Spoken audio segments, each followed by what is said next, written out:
Hello everyone, स्वागत है आपका मेरे चैनल में। मैं प्रशांत कुमार शुक्ला एडवोकेट।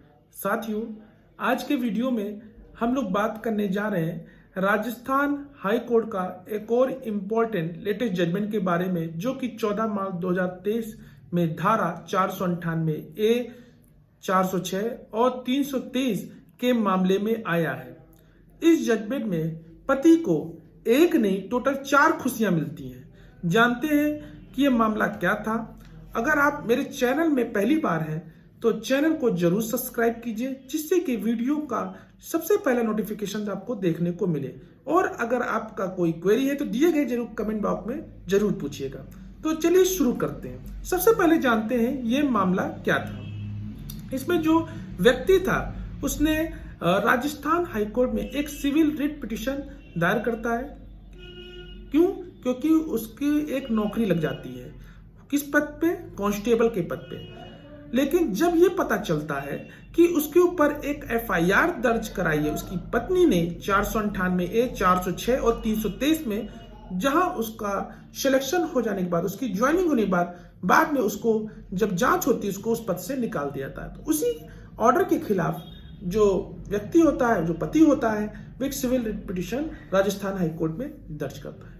जानते हैं कि किन महत्वपूर्ण बिंदुओं पे राजस्थान हाईकोर्ट में डिस्कशन हुआ, वो जानते हैं। सबसे पहले जो पिटिशनर के जो एडवोकेट थे उन्होंने बताया कि जो पिटिशनर है ये इसका जो सिलेक्शन हुआ वो कैसे हुआ, क्योंकि जो 25/5/2018 को जब नोटिफिकेशन आया तो पिटिशनर यानी उस व्यक्ति ने उस नोटिफिकेशन के हिसाब से उस एप्लीकेशन फॉर्म को भरा और फॉर्म को सबमिट किया।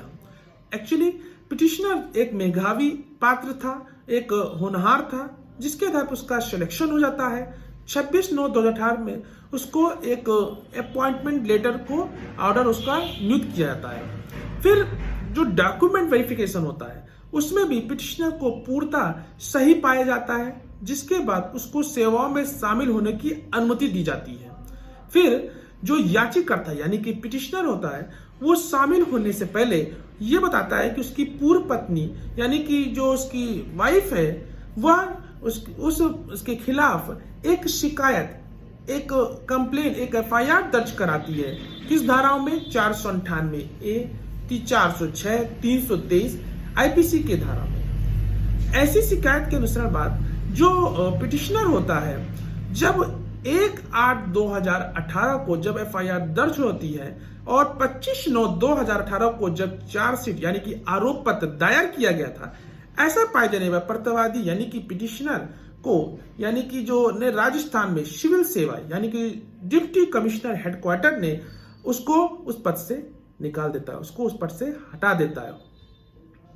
फिर याचिकाकर्ता यानी कि जो पिटिशनर के एडवोकेट शुरू में यह तर्क दिया था कि जो प्राकृतिक न्याय के जो सिद्धांतों की यह पूरी तरह से अवहेलना है करते हुए पारित किया गया। यह जो आदेश है वो अवैध है। उन्होंने प्रस्तुत किया अगर उन्हें नोटिस या सुनाई का कोई अवसर दिया गया होता तो वे पिटिशनर को संतुष्ट करने के लिए प्रश्नगत यानी कि प्राथमिक न केवल याचिकाकर्ता द्वारा या कोई आवेदन पत्र जमा करने के बाद भी दर्ज की गई है, बल्कि नियुक्ति आदेश यानी कि जो जारी होने के बाद दायर की, यानी कि जो अपॉइंटमेंट लेटर है वो जारी हो गया तब उसके बाद दर्ज हुआ है। ये भी बात रखी जाती है कि 11/7/2018 को यानी कि कंप्लेमेंट्स यानी कि शिकायतकर्ता उनकी पत्नी द्वारा आपराधिक शिकायत एक दर्ज की गई थी, जिसे जांच के लिए भेजा गया था। उसके बाद जो चार्जशीट है के तहत अपराध का आरोप लगाया गया। उसके बाद जो 498 की जो धारा है वो 29/9/2018 को सेवाओं से शामिल होने के बाद भारतीय दंड संहिता 21/6/2019 को दायर की गई थी। ये एक बहुत ही महत्वपूर्ण पॉइंट था। तथा पिटिशनर के एडवोकेट ये भी बताते हैं कि जो आरोप पत्र था उसमें जो सेवाओं में शामिल होने के लगभग 1 वर्ष बाद दायर किया गया था, यानी कि जब ज्वाइनिंग कर लिया उसके बाद जो चार्जशीट थी वो 1 वर्ष बाद यानी कि 2019 में दायर किया था।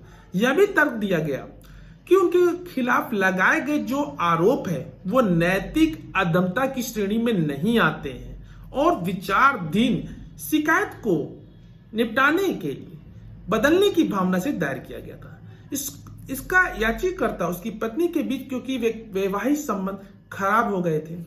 फिर याचिकाकर्ता यानी कि पिटिशनर ने इस बात पे भी एक महत्वपूर्ण प्रकाश डाला कि उसके द्वारा यानी कि 11/12/2019 को आदेश में एक प्रति यानी कि उसके एक रिजॉइंडर के थ्रू, एक रिकॉर्ड कॉपी के थ्रू उसे जब ये पता चला कि उसका जो केस चल रहा है 498 का, उसमें उसको आरोपों से बरी कर दिया गया है, जो कि रिकॉर्ड में मौजूद सभी सबूतों पे विचार किया गया था। भाई जो भी उसके ऊपर एविडेंस देखते हुए जो उसके ऊपर जो पिटिशनर आदमी के ऊपर, जो व्यक्ति के ऊपर जो केस लगा था 498 का, उससे उसको बरी कर दिया गया है।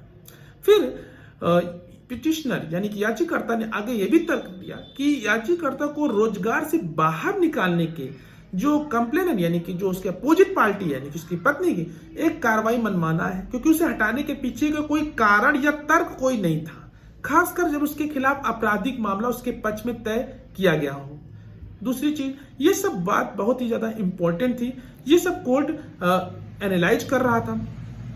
उसके बाद न्यायालय जो कोर्ट का व्यू था, उन्होंने बताया कि प्राकृतिक जो न्याय के सिद्धांत का उल्लंघन एकांक आधार पर हाथ में रिट याचिका की अनुमति दी जानी चाहिए।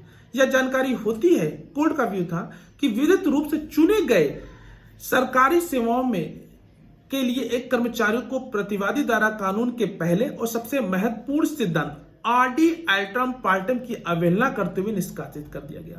तो ये कोर्ट का एक बहुत महत्वपूर्ण व्यू था। फिर जब याचिकाकर्ता ने जून 2018 में अपने आवेदन पत्र जमा किया तो जाहिर तौर पर उसके खिलाफ कोई प्राथमिक दर्ज नहीं की गई थी। सबसे इंपॉर्टेंट बात यह कही गई। फिर दिनांक 26/9/2018 को नियुक्ति आदेश जारी होने पर भी यद्यपि याचिकाकर्ता यानी कि पिटिशन ने एफआईआर दर्ज करने के तथ्य को दर्शाते हुए स्वयं ही घोषणा पत्र दिया था। फिर उन्होंने दिनांक 29/9/2018 को कार्यभार ग्रहण करने की भी यानी कि उसका अपॉइंटमेंट लेटर उसको ज्वाइन करने की भी अनुमति दे दी गई थी। शायद इसलिए आरोप पत्र दायर न किया गया और वही बन गया हो, जून 2019 में देर से दायर किया गया हो। तो ये भी बहुत इंपॉर्टेंट बात रखी गई, क्योंकि पुलिस वेरिफिकेशन में भी भाई पिटिशनर ने अपनी बात रखी थी कि उसके ऊपर एक एफआईआर दर्ज है। तो ये सब बातों को देखते हुए कोर्ट एनालाइज किया और जो पिटिशनर के ऊपर सबसे इंपॉर्टेंट यानी कि जो उसको जो नौकरी से निकाला था, उसको जो डिप्टी कमिश्नर जो हेडक्वार्टर का जो ऑर्डर था उसको सेट असाइड कर दिया। साथ ही साथ दूसरा जो पिटिशनर उस व्यक्ति को फेवर में आया कि वो जब से ज्वाइनिंग कर रहा है यानी कि 2018 से वह जब से ज्वाइनिंग कर रहा है तब से उसकी जो सैलरी जो उसकी रोक दी गई है उसको पूरा दिया जाए, साथ ही साथ 9% का जो ब्याज है वो भी दिया जाए। एक बहुत महत्वपूर्ण बात कोर्ट ने कही। साथ ही साथ ये बात ना माना जाए कि पिटिशनर के ऊपर कोई केस था या ऐसा कुछ उस पर उसको नौकरी से निकाला गया था, उसको उसकी जो सर्विस है वो कंटिन्यू मानी जाए, एक उसको एक सीधी सर्विस मानी जाए। कोर्ट का एक महत्वपूर्ण बात थी। तो इस मामले में ये एक महत्वपूर्ण फैसला था जिसमें पिटिशनर को यानी कि उस व्यक्ति को सबसे पहले 498 केस से बरी हो गया। दूसरा चीज, उसको जो जब से वो ज्वाइनिंग की थी तब से उसको वहां तक की उसको सैलरी दिया जाए, साथ ही साथ उसको ब्याज सहित सैलरी दिया जाए। और तीसरी चीज, जो उस पद से उसको हटा दिया गया था उसको उस पद पे दोबारा उसको उस नौकरी में उसको दोबारा बुला लिया जाए। इन सब बातों को देखते हुए ये राजस्थान हाईकोर्ट का एक महत्वपूर्ण फैसला इस मामले में आया। तो आपके मन में बहुत सारे डाउट होंगे, तो अगर डाउट है तो दिए गए कमेंट बॉक्स में जरूर पूछिएगा। और अगर आप मुझसे बात भी करना चाहते हैं तो मेरे दिए गए व्हाट्सएप नंबर में मुझसे कांटेक्ट कर सकते हैं। आशा करते हैं ये वीडियो आपको अच्छा लगा होगा, और अगर जो भी कोई सुझाव तो दिए गए कमेंट बॉक्स में जरूर पूछिएगा। तो तब तक के लिए मिलते हैं नेक्स्ट वीडियो में। तब तक के लिए धन्यवाद।